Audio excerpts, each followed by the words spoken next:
On the mat, there's no lie. I heard that long ago from a jiu-jitsu colleague. Very tough, intelligent as a fighter, a down-to-earth guy who was on his way to become a lawyer, and practicing jiu-jitsu to a good level. He was developing fast at that moment. He went from being a regular guy on in practice to a blue belt world champion in a very short period. He gained physical and technical skills, but there were more to it. There was more to it. So you could see he had philosophy on how to see things, and he understood the value of truth in the context of a fight. Eh, The sentence itself proved to make sense.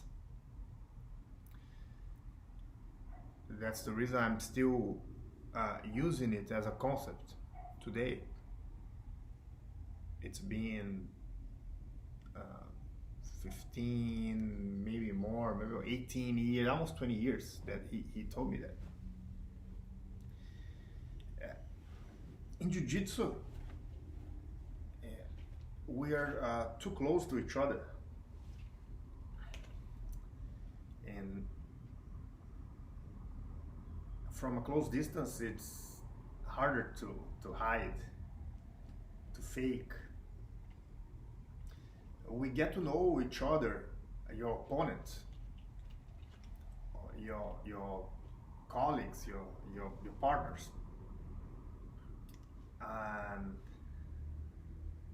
a fast pace and on a deeper level than it would happen in other social circumstances, other activities, areas of work and study, other groups where you relate, where you socialize and interact with people.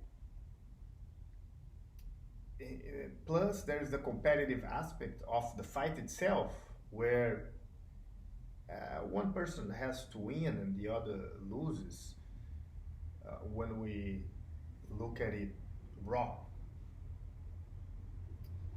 It's even okay that many coaches, many champions, athletes overall simplify the equation of winning and losing, good or bad, and that simplification many times makes it easier for someone to prepare and put in practice a winning mindset, and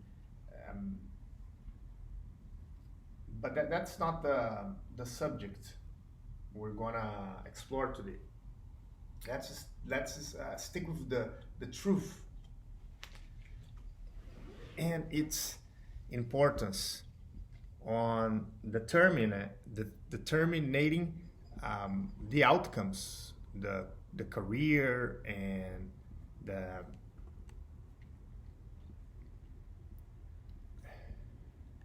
the life of the athlete.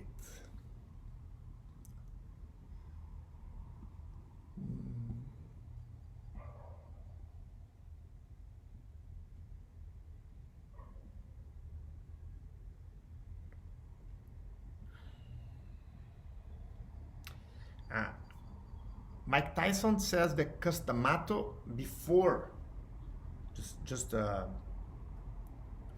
reviewing the Custamato, that great master of boxing that took Mike Tyson as a disciple at a very young age, and uh, developed that raw talent from Mike into the youngest heavyweight champion of boxing history.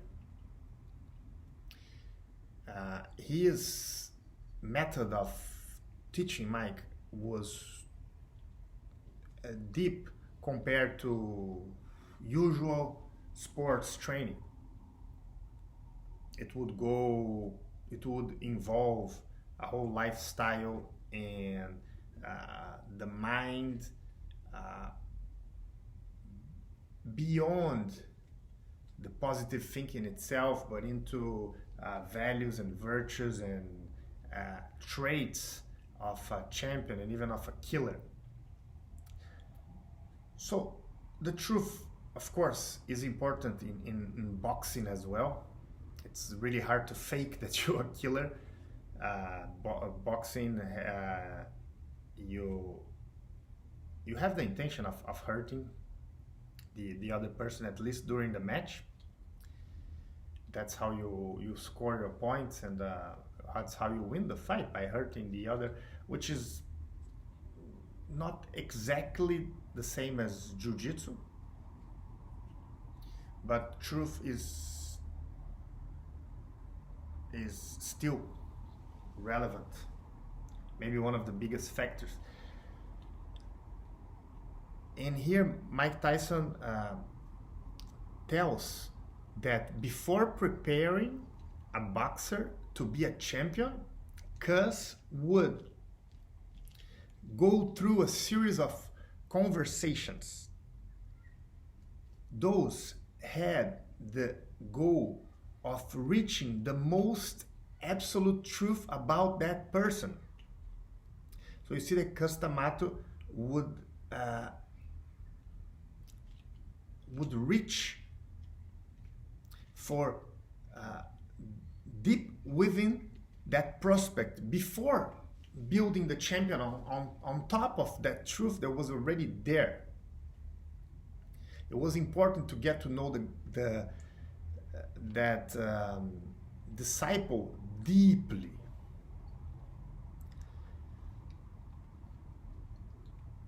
Tiger Woods tells that at certain moment of his career, already on advanced stages, in the beginning of his decline,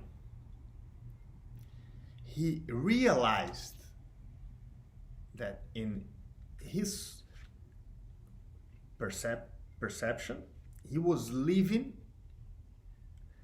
a complete lie.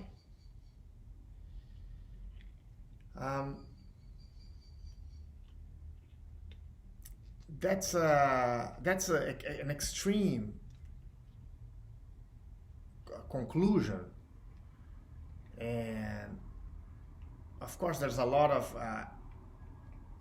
emotion and sentiment involved in it that makes it so harsh. He was feeling that at that moment, but of course his life was not a lie. He was a great champion. The thing is, at that moment, after he was already a champion and sustaining himself in there, he allowed more superficial aspects and give concessions to fake some things or to cover some things up, in especially what relates to fame, where he lost hand and he was no longer in control, where he had built an image around him that he had to sustain, and it was fake, and everything he was living related to that, or as a product of that circumstance, which now was like being the most famous athlete in the world, the most paid, in the most not the most, but very controversial, maybe the most. So we have the two examples here: Cus D'Amato reaching for the truth before developing a champion, and Tiger Woods facing frustration, facing a dark scenario in front of him by as a product of the lie, of a fake life that he was feeling trapped in at that moment. And do you have any doubt that in the first example, that truth would be the structure above which you could build success upon? So the truth would be the building block to become a champion, to have a significant increase in performance. And on the second example, Tiger Woods one here in this case, the lie becomes or propels a cycle of loss, defeat, and destruction. Loss, defeat, destruction, negative cycle. Not easy to break. Takes performance down over time or abruptly. Depends on the case.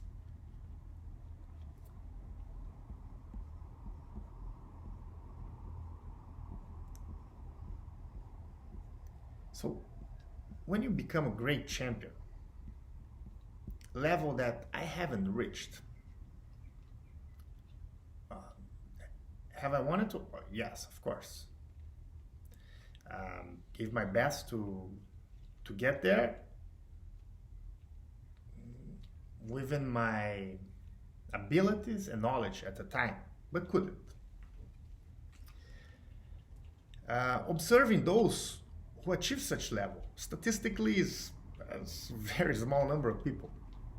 Observing them, being able to train, to train with some of them, to practice, to even to train some of them, to referee, to judge many of their fights within my sport, but also studying great champions from other sports. When you reach the level of fame and you're still competing, it's a different game, a different set of rules, where we could bring in another video, but it would be one very related to the subject of truth. So getting to the truth would be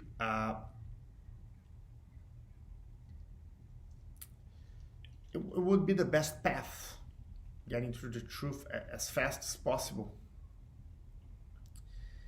And having the structure to deal with it, of course. Then there are many who said that, oh, not everybody is ready to see the truth. And that's truth.